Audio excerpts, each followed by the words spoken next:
Bonjour à toutes, bonjour à tous.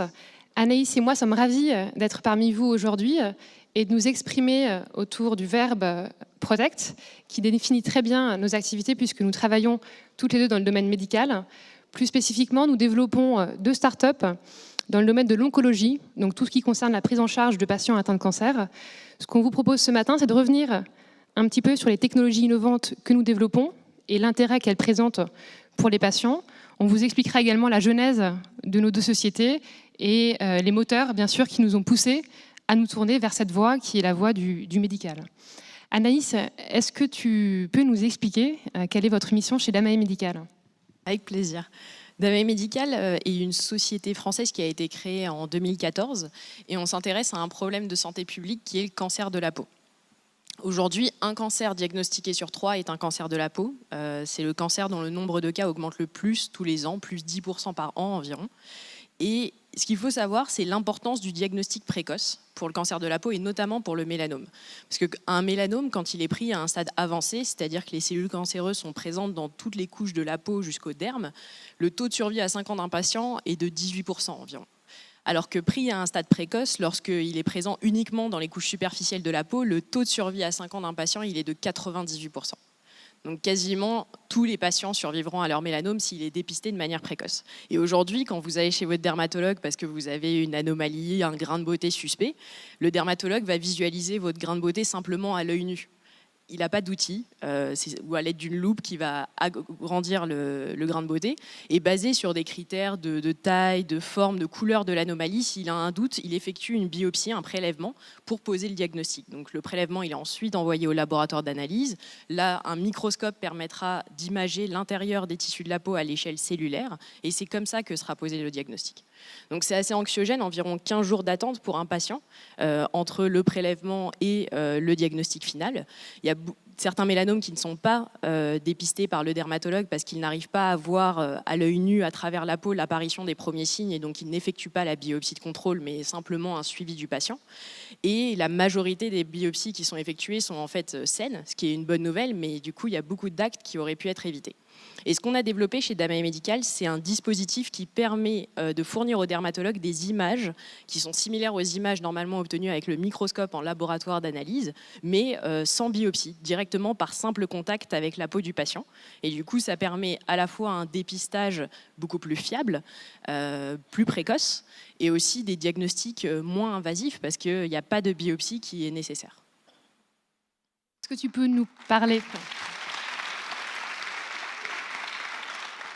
Est-ce que tu peux nous parler un petit peu de la technologie derrière et de l'innovation que vous avez développée ? Oui, la technologie, vous connaissez sûrement les technologies d'ultrasons qui sont à la base de l'échographie, ce qui permet de voir le futur bébé avant qu'il n'arrive. Et c'est un peu la même chose, sauf qu'au lieu d'envoyer des ondes sonores, on envoie des ondes lumineuses. Donc c'est dans le domaine de l'optique et on arrive à avoir des résolutions qui sont 1000 fois meilleures qu'avec des ondes sonores. Donc ces systèmes basés sur la lumière permettent d'avoir des résolutions cellulaires. On voit les cellules, le flux sanguin passer et ça se présente sous la forme d'une sonde manuelle que le dermatologue vient poser au contact du grain de beauté. On a ensuite des vidéos de ce qui se passe à l'intérieur des tissus.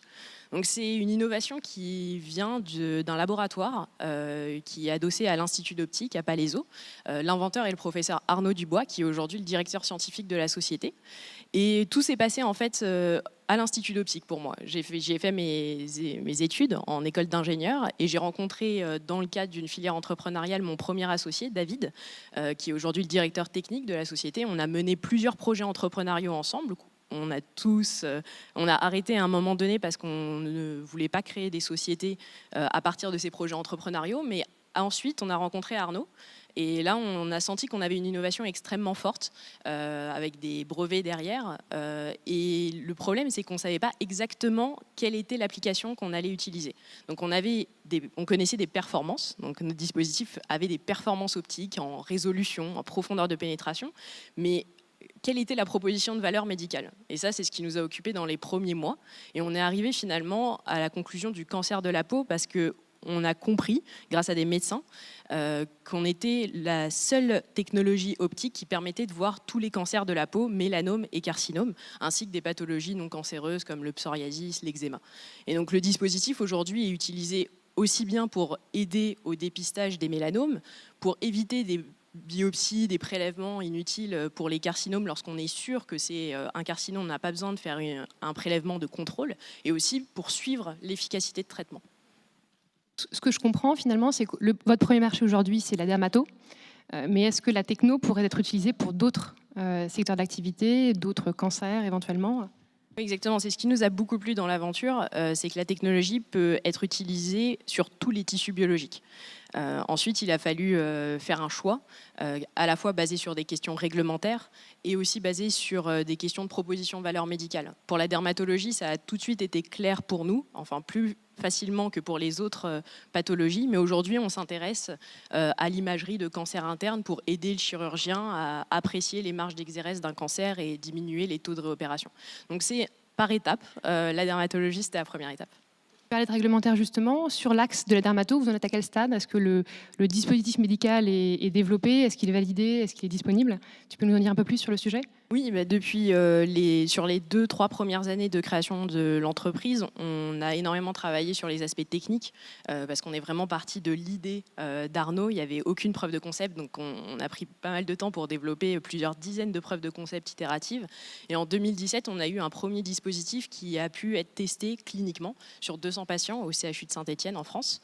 Et on a de très bons résultats qui vont être publiés cette année et qui vont permettre de soutenir le lancement de la commercialisation qui va avoir lieu en octobre-novembre de cette année, parce qu'on a déjà des premières commandes. Très très prochainement alors. Oui, très très prochainement, et les prochaines années s'annoncent très intéressantes. Parlons un petit peu de Novagré, la société que tu as cofondée, il me semble, en 2015. Est-ce que tu peux nous parler un petit peu de l'activité ?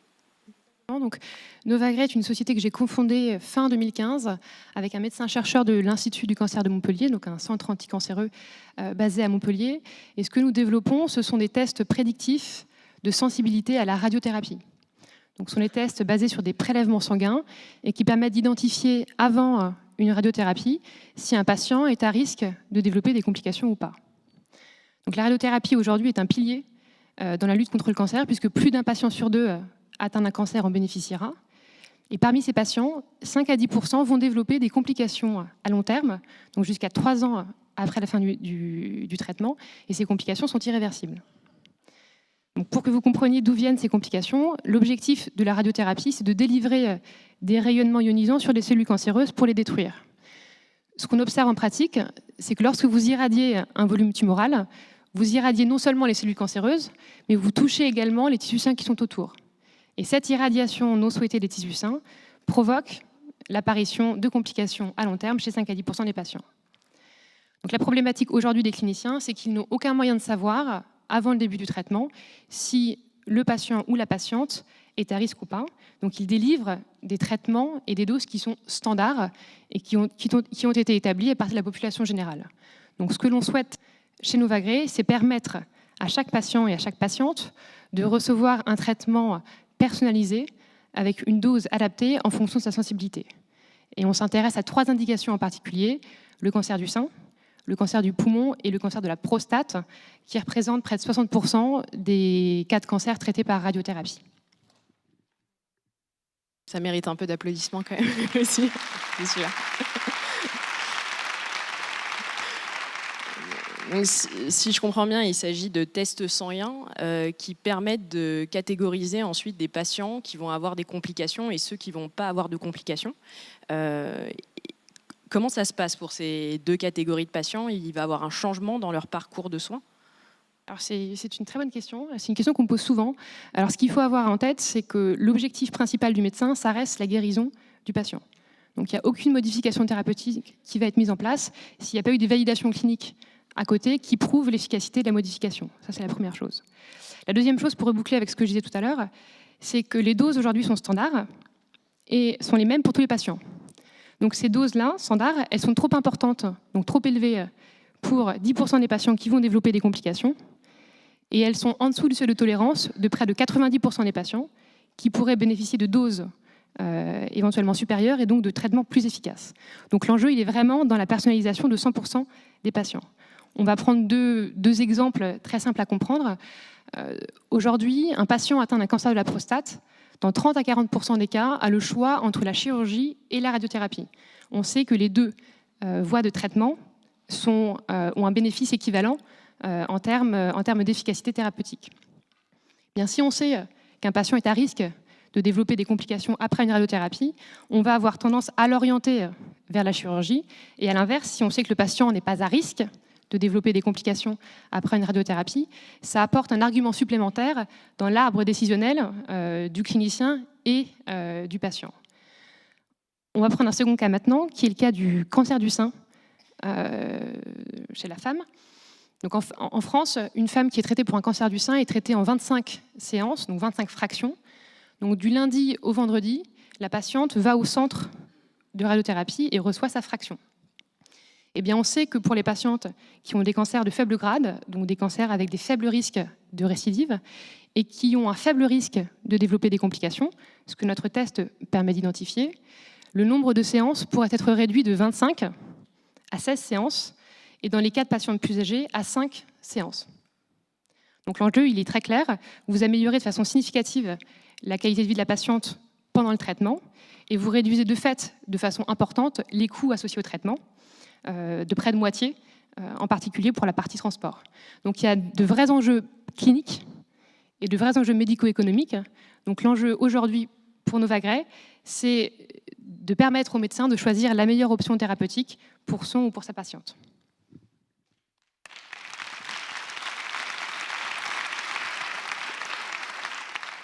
C'est très clair, merci beaucoup pour ces explications. Est-ce que tu peux nous en dire un petit peu plus sur la genèse de l'entreprise et sur ton parcours ? La genèse de l'entreprise, effectivement, c'est un point important. Alors, on va reprendre au commencement. Donc, en terminale, j'hésitais entre classe prépa scientifique, école de commerce et médecine. J'ai fait une classe prépa scientifique, une école d'ingénieur. J'ai complété ma formation dans une école de commerce. Et puis, l'idée de faire médecine était toujours là. Il a toujours été là. Et je me suis rendu compte que ce que je voulais faire, c'était combiner finalement mes compétences techniques, les compétences commerciales que j'avais apprises au service de l'innovation dans le domaine du médical. Donc en parallèle de mes études en école de commerce, je me suis rapprochée de chercheurs qui développaient des innovations scientifiques et qui avaient besoin de porteurs de projets orientés business. Donc j'ai travaillé pendant 9 mois avec des chercheurs de l'Institut Gustave-Roussy, qui est un des plus grands centres de cancérologie en Europe, basé à Villejuif. Et le premier produit qu'on développait était dans le domaine de la radiothérapie. Donc quand j'ai fait l'étude de marché pour valider le besoin et l'intérêt de la technologie, j'ai contacté des chefs de service de radiothérapie français et européens, dont David Azria, qui était le chef de service et qui est toujours le chef de service du centre anticancéreux de Montpellier. Et c'est de notre rencontre qu'est née l'idée de créer Novagray et de valoriser les travaux de recherche qu'il menait à Montpellier depuis près de 15 ans, au moment où je l'ai rencontré. Voilà. Et on a créé la société ensemble, peu de temps après avoir eu les premiers résultats positifs pour notre test cancer du sein, en octobre 2015. Et aujourd'hui, vous en êtes où d'un point de vue réglementaire, mis sur le marché ? Notre test pour le cancer du sein a été validé à grande échelle, donc sur 500 patientes, dans le cadre d'une étude qui a duré près de 10 ans. Donc c'est des cycles de validation qui sont extrêmement longs. Ce test a obtenu le marquage CE, donc l'autorisation de mise sur le marché, entre guillemets, et d'utilisation en routine clinique en 2016. Et on est en phase de pré-commercialisation, donc de première diffusion de ce test-là. On est également en cours de discussion pour obtenir une prise en charge officielle et un remboursement, puisque c'est la prochaine étape pour permettre la diffusion à large échelle de ce test-là. Pour le test cancer de la prostate, on attend actuellement les résultats, donc les résultats de l'étude clinique, et on espère un marquage CE d'ici la fin de l'année. Et pour le poumon, les résultats seront disponibles entre 2020 et 2021. Oui, comme on peut voir, le marché médical est quand même assez réglementé, assez long. Mais le message qu'on voulait porter aujourd'hui, c'était que sans être médecin, sans être chercheur avec plusieurs dizaines d'années de recherche et de travaux derrière nous, on a réussi à créer des sociétés à la pointe de la technologie qui allient à la fois beaucoup d'innovation et aussi une très forte valeur ajoutée pour les praticiens et les patients. Et donc si on l'a fait, on pense que c'est faisable. Et aussi, il y a énormément de soutien. Le monde médical n'est pas qu'un agrégat de réglementation, et tant mieux s'il y en a. Il y a aussi énormément de soutien de la part d'acteurs privés comme publics. Pour nous, dans notre cas, chez Damae Medical, on a bénéficié de beaucoup de soutien de la Banque publique d'investissement dans les premières années, ce qui nous a permis de passer toutes les phases de recherche et développement et de lever des fonds simplement 2 ans après la création de la société. Donc, le message, c'est plus lancez-vous, et l'innovation technologique, et notamment dans le monde médical, c'est de toute façon une passion. Vous ne manquerez jamais de motivation si vous vous lancez. Merci. Merci.